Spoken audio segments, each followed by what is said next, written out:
ما په دې دواړو کاغذونو د سنگ مرمر تیږه کېښوده او د کوټې څخه ووتم.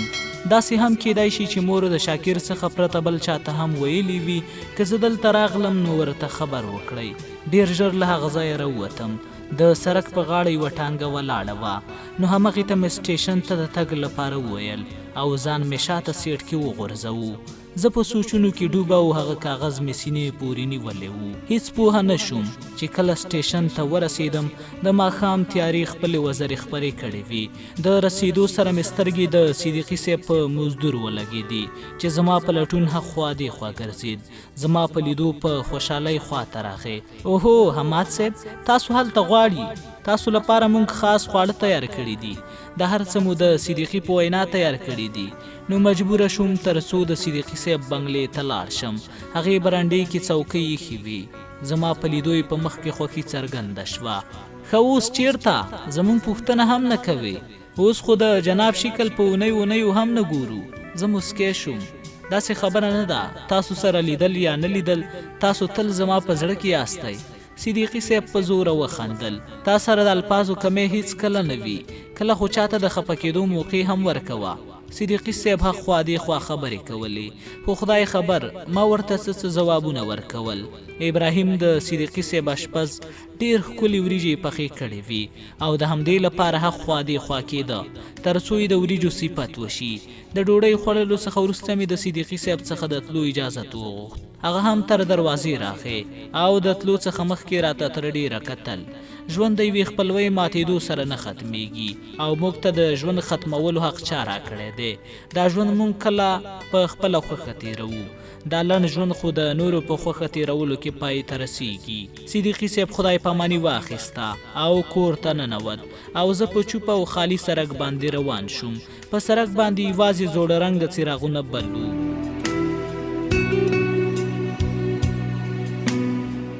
چا څه ښه ویلي وو چې دا څراغونه زموږ لار لنډوي، خو نه شي، خو زموږ لپاره یې اسانه کولی شي.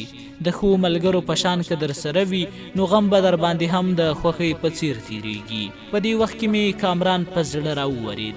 ما د کور پرېښودو څخه تر لنډ وخت پورې د خپلو خطونو په واسطه خبر کړی وو، خو د کومې ورځې نه مې چې عبدالله لیدلی د خطونو سلسله هم درېدلې ده. زیړ څراغونه او خاموشه سړک سره مې خبرې کولې، خو دوی دواړو کې څراغونو راته سترګه کونه وهل، خو سړک پرته د څه ویلو ماته راکتل. نن صدیقي ماته د نورو لپاره د ژوند کولو خبره څنګه وکړه، لکه چې د دې ښار ټول خلک پر ما خبر شوي دي. زه باید دا ښار نور پرېږدم، هیڅ چاته به ونه وایم. هو اوس مې باید د څه انتظار کړی وی. زه ولې د هغې د واده ورځې شمېرم؟ دا کیسه خو اوس ختمه ده.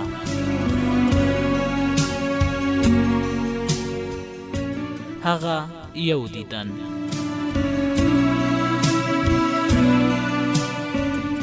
د دې ورځې په سهار کې ورځې یوې او بلې خواته ځغلېدې. اخر د تلې میاشت کې خوږه یخني شروع شوه. لمر خپل ګرموالی له لاسه ورکړی وو. اخر هم ټولې ورېځې سره یو ځای شوې او ټول اسمان په تورو وریځو کې پټ شو. د غرمې 11 بجې وې او له موټر څخه مې بار ښکته کوو چې نور د اسمان حوصله پای ته ورسېده او د باران څاڅکي ځمکې ته راورسېدل. مزدورانو د ځان پټولو لپاره هخوا دېخوا منډې وهلې. غپوری برنډه کې ولاړ او ما ته یې چغې وهلې چې راشه او د باران څخه ځان پټ کړه. دا خلک ولې له باران څخه پټېږي؟ په دې کې د صدیقي څوکیدار چې چترۍ په سر نیولې وه زما خواته راښکاره شو او را رسېدو سره یې ما ته وویل، حماده، د صدیقي په اداره کې ستاسو لپاره زنګ راغلی، تاسو غواړي؟ زما زنګ؟ زه هک پک شوم، خو د نورو پوښتنو وخت نه و، ځکه ورپسې ور روان شوم. غپوري ته مې له لرې څخه اشاره وکړه چې ما ته زنګ راغلی دی. دننه چې لاړم نو 3-4 مسافرین د صدیقي میز شاوخوا ته راټول شوي وو. د صدیقي د ټلیفون څخه 2 تارونه کش شوي وو چې یو تار د صدیقي صاحب میز ته راغلی وو او بل تار د منشي کوټې ته تللی وو. ډېر ټلیفونونو ته به بشیر منشي ځواب ورکوو. ما د پوښتنې په شکل بشیر ته وکتل. صدیقي صاحب په اسنادو کې ګوتې وهلې. ما ته یې وویل ډېر زنګونه راغلل. ما ورته د بیا زنګ وهلو لپاره ویلي دي. دلته کېنه، اوس به زنګ راشي. زه هملته د منشي سره خوا کې چوکۍ باندې کېناستم. بشیر ورور زما غوږ کې وویل د کومې نجلۍ زنګ و؟ ما په حیرانۍ د بشیر په لور وکتل، خو د هغې په څېره کې د یوې معصومې مسکا پرته نور هیڅ نه و. دا کومه نجلۍ کیدای شي چې ماته یې د صدیقي صاحب په نمبر زنګ وهلی؟ د باران د شدید ورښت څخه خلکو د یو بل خبرې نه شوې اورېدی. بهر خلکو تورې چترۍ نیولې وې او هخوا دېخوا یې منډې وهلې. په دې کې بیا زنګ راغی. زه په خپلو سوچونو کې ډوب وم. نو زما څخه مخکې بشیر ټلیفون ته ځواب ورکړ. هیلو هیلو، دا واخلئ، خبرې وکړئ. بشیر ټلیفون ما ته راکړ او ما غوږ ته نږدې کړ. هیلو، حماد خبرې کوم.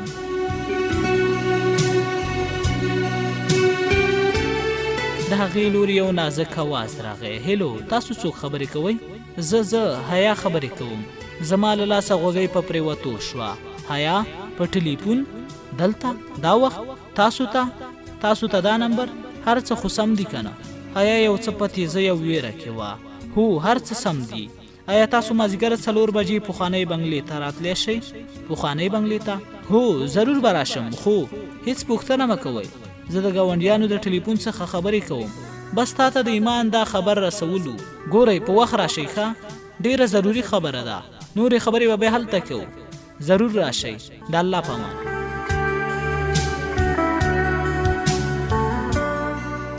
د ایمان پیغام. یا الله، دا نجلۍ څه وایي؟ دا زه څه اورم؟ آیا ایمان خپله هلته راځي؟ ما غوښتل هغې سره نورې خبرې وکړم. هیلو، او تیز باد د باران څاڅکي یوې او بلې خوا ته ځغلول. زه په هماغه ځای ناست وم. دې حیا ما ته څه ویلي وو. ایمان، ولې زه پخوانۍ بنګلې ته غوښتی یم؟ آیا په رښتیا هغه خپله پخوانۍ بنګلې ته راځي؟ نه، داسې څنګه کیدای شي؟ په راروانه اونۍ کې د هغې واده کېدو والا دی. هغه په دې وخت کې څنګه له کوره وتلی شي؟ نو حیا ما ته ولې داسې وویل چې دا د ایمان پیغام دی؟ کیدای شي ایمان د هغې ورځې شعر په ځواب کې څه پیغام راوړی وي. نو بیا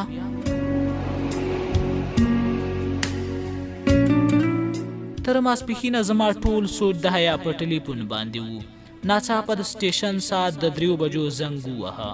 اوهو، دا وخت خو باید زه تللی وی. په دومره تیز باران کې به ټانګه پیدا شي او که نه. ما ژر جامې بدلې کړې، خو بیا مې ځان پورې وخندل. یوه جوړه لمدې جامې مې وویستې، خو ما سره د کومه چترۍ وه چې پکې لاړ شم. په هر حال دا وخت د چترۍ لټولو نه و. بهر راوتو سره مې هیڅوک په سترګو نه شول. لرې څخه یوه ټانګه یوه ټیکسي را روانه وه، خو په هغې کې هم ځای نه و. خیرو هم نه ښکارېده. خدای خبر په کوم خوا تللی و. ما د وخت څخه ګټه پورته کړه او پیاده روان شوم. شاید لاره کې ټانګه پیدا شي. تر ډېره لرې پیاده لاړم، خو بیا هم د کومې ټانګې یا ټیکسي درک ونه لګېده. ما فکر وکړ لکه چې په خپل وخت پخوانۍ بنګلې ته ونه رسم. ځکه 3:30 بجې وې او زه لا تر اوسه ښار کې وم. ځان ته مې ډېر قهر هم راغلی و.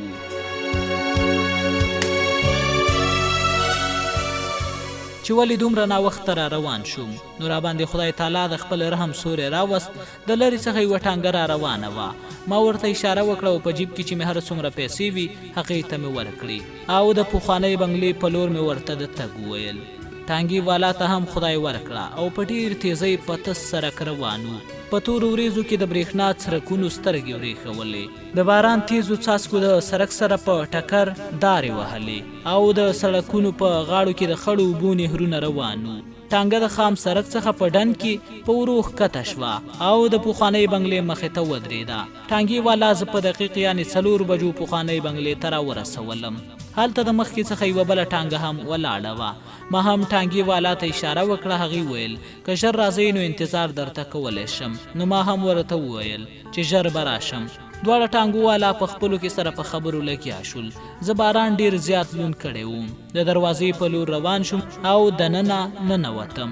یوه عجیبه خاموشي او یو بې پایانه خفګان ټول ماحول په سر اخیستی و. ناڅاپه د پخوانۍ بنګلې څوکیدار الله بخش راښکاره شو. د سلام وړاندې کولو څخه مخکې ویل چې نګهت هم اوس راغله. دا او نور څوکیداران زما د وړوکوالي ملګري وو. نو ځکه زما د هر راز څخه خبر وو او ټول یې ساتلي هم وو.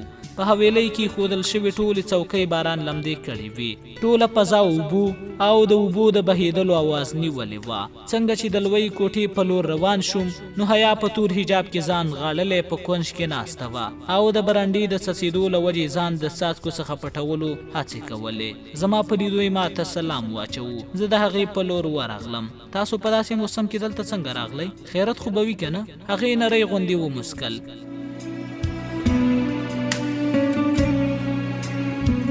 مونږ خو په ښه موسم کې هم له کوره نه وځو، خو ستا دې څلورو کرښو دلته په راتګ مجبوره کړو. تا خو بله کومه چاره هم نه وه پرېښي. زه د هغې په پوښتنه سم پوهه نه شوم. زه پوهه نه شوم. تاسو بیا ماته ژر د نګهت فکر راغی. نګهت چېرته ده؟ تاسو یوازې دلته څه کوئ؟ د هغې په سترګو کې بیا هماغه کشش پروت و. هغې مخامخ کوټې ته اشاره وکړه. زه یوازې نه یم، لاړ شئ وګورئ ورسره. ما د هغې په لور وکتل او د کوټې په لور روان شوم. که نګهت دننه وه نو بیا ولې دا په باران کې ولاړه وه؟ برېښنا هم د باران شروع کېدو سره تللې وه. په کوټه کې 2-3 شمې بلې وې. ما دروازه پرانیسته، خو د یوې شېبې لپاره مې هېڅ نه تر سترګو کېدل. یودم د برېښنا پړقېدونکې رڼا ټوله کوټه د یوې شېبې لپاره روښانه کړه. ټوله کوټه د هغې د حسن په رڼا روښانه شوه. هغه څوک وه؟ هغه ایمان وه.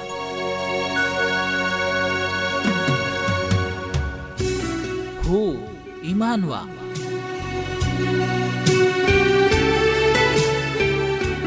زه لکه د برق جټکې چې ولړزولم. زه په دروازه کې ولاړ او د دې معجزې په شتون مې د باور کولو کوښښونه کول چې آیا دا په رښتیا ایمان ده؟ شاید ما خوب لیده.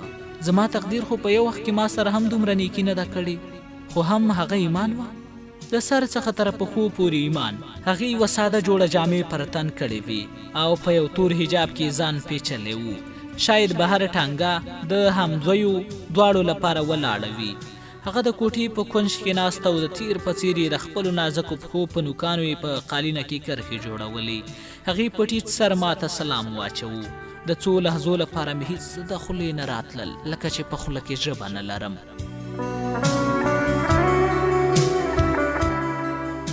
بیا په ډېره ګرانه مې یو څه وویل. تاسو دلته؟ لږ وخت ماته راکړئ تر څو مې په خپل قسمت باور پیدا شي. په لومړي ځل مې د ایمان په څېره کې د حیا څخه سرې کرښې پتلو ولیدې. هغې سر راپورته کړ او زما په لور یې وکتل. هغې څه ویل غوښتل، خو زما لون بدن لیدو باندې خفه غوندې شوه. ستاسو د جامو څخه خو اوبه څاڅي. زه نګهت ته وایم چې تاسو ته د وچولو لپاره څه راوړي. هغې د پاڅېدو کوښښ وکړ، خو ما ژر د خبرو په منځ کې ور ټوپ کړل.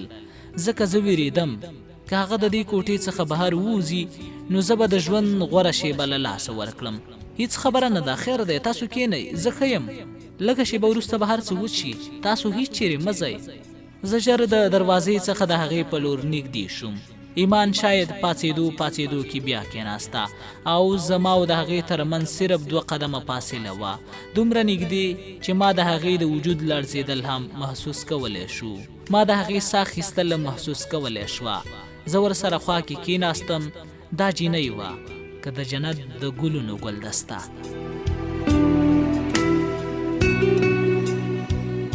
د څو شېبو لپاره موږ دواړه غلي ناست وو. هغه سره ټیټې ناسته او د خپل وجود د لړزېدو ناکامه کوښښونه یې کول او ما پرته د سترګو رپولو خپلې محبوبې ته کتل.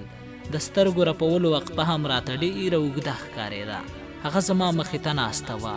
زه هیڅ نه پوهېدم چې زه دې سپوږمۍ ته وګورم که خبرې ورسره وکړم.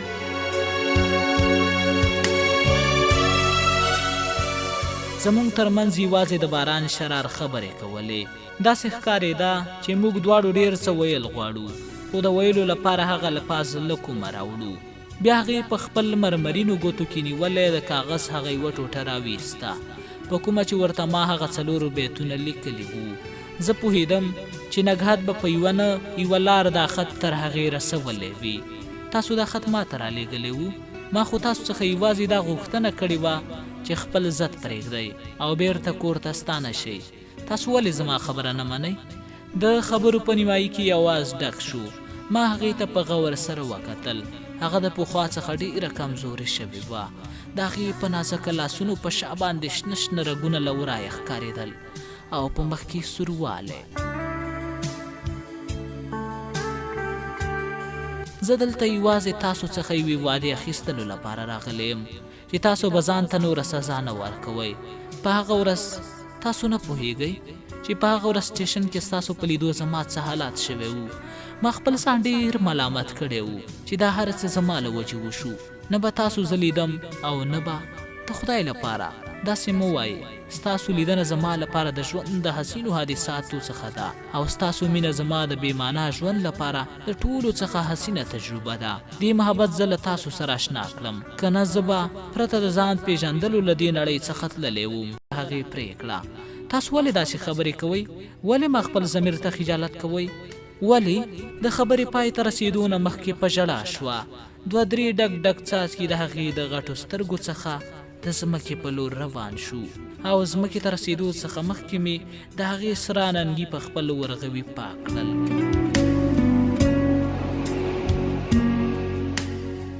او بیا کله او کومې جذبې زه مجبور کړم چې په ناسته ناسته مې د هغې دواړه مرمرین لاسونه په خپلو لاسونو کې نیولي وو. بهر د توند باران او باد اوازونو ټوله فضا کې شور جوړ کړی وو. د هغې لاسونه مې نیولي او د خپل ځان نه ناخبره زما د سترګو څخه اوښکې روانې وې. پر ځای د دې چې ما هغې ته ډاډ ورکړی وو، زما د سترګو څخه اوښکې به چا ودرولی وې. د هغې نرم لاسونه زما په لاسونو کې وو او زما مخې ته ټیټ سر ناسته وه. ایمان د اوښکو څخه ډکو سترګو زما په لور وکتل. په ژوند کې په لومړي ځل د هغې حسن دومره نږدې څخه ګورم. د هغې سپوږمۍ په شان سپین تندی، غټې غټې سترګې، لاندې وړه پوزه او د لال او زمرودو په شان نازکې سرې شونډې. هغه خالق دا څومره په فرصت جوړه کړې وه. د هغې په مخ کې یو عجیبه غوندې نور و.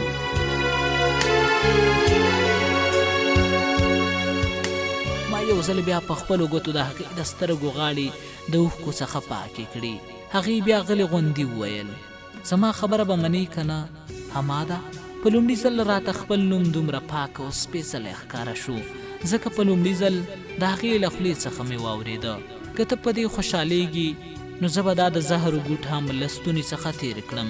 هغې په ورو خپل لاس زما له لاس څخه لرې کړ او د خپل پړوني په پیڅکه کې د غوټې د خلاصولو پیل وکړ او یو څه یې په موټي کې را واخیستل او خپل موټی زما مخې ته خلاص کړ. د هغې په ورغوي کې هماغه 2 مرۍ پړقېدې کومې چې ما د نګهت په لاس ورلېږلې وې. دا ستاسو امانت دی. ستاسو همدا ضد و که نه چې زه خپله دا مرۍ تاسو ته درکړم. ما نن ستاسو دغه ضد هم پوره کړ. دا تاسو ځان سره وساتئ. ما سره د دې څخه پرته نور هیڅ څه نشته. له خبرې وروسته یې خپل سر په زنګون کېښود او بیا یې په ژړا پیل وکړ. زه هیڅ نه پوهېدم چې هغه ګل اندامه زه څنګه غلی کړم، د څه شي ډاډ ورکړم. دا خو زما څخه هم ډېره په زړه سوری ښکارېده. ما هغه دواړه مرۍ د دې له لاسه واخیستې او خپلو سترګو پورې مې ونیولې. ما ته د دې دواړه جهانونو څخه غوره دي. که رښتیا ووایم نن مې د محبت څخه زړه تور شو. ما ته خو یې ژړا راښودلې وه. نن مې هم ستا اوښکې له سترګو ډکې کړې. رښتیا ډېر بد وشو. دا هر څه زما د مینې له وجې وشو.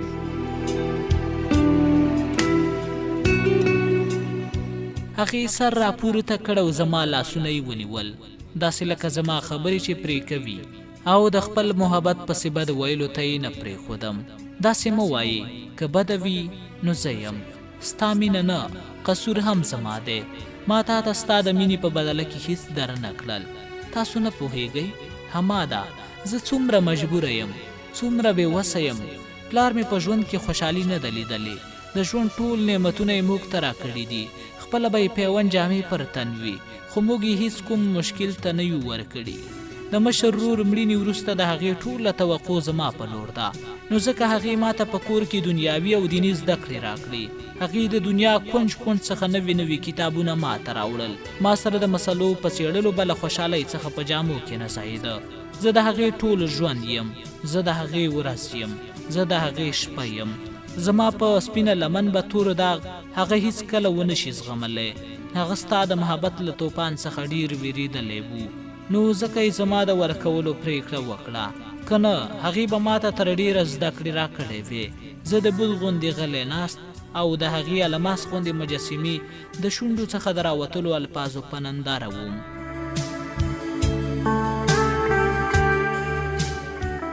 آیا ته هم زما مینه، زما عشق، زما لیونتوب او زما جنون غلط ګڼې؟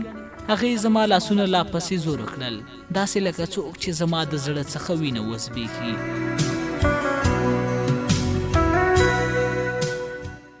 په اوله کې چې کله نګهت تاسو سره ملاقات کولو لپاره راوستی وم نو په رښتیا مې نګهت او حیا ته ډېر بد رد وویل. زه هم د پلار په شان دا خبرې بدې ګڼم. په هغه ورځ چې ستا کورنۍ زما پلار سره بد چلند کړی وو نو ما ډېر زیات ژړلی وو. ما فکر کوو چې ستا کورنۍ ستا د کړنو سزا موږ ته راکړه. بیا راته نګهت وویل چې تاسو کور پرېښی دی. نو په هغه وخت کې مې ستاسو دغه کار یو جذباتي پرېکړه ګڼلې وه او فکر مې کوو چې 2-3 ورځو کې به بېرته کور ته ستون شئ. نو کله تاسو زما غوښتلو لپاره زمونږ کور ته راغلی نو د هغې ورځې وروسته مې پلار سترګې نه دي پټې کړي. ټوله شپه به یې اسمان ته کتل. بیا د عبدالله له خولې خبره شوم چې تاسو جومات ته راتلل شروع کړي دي. چې ولې عبدالله په هر څه پوهېده خو بیا هم هیڅ کله ستاسو باره کې غلطه خبره نه ده کړې.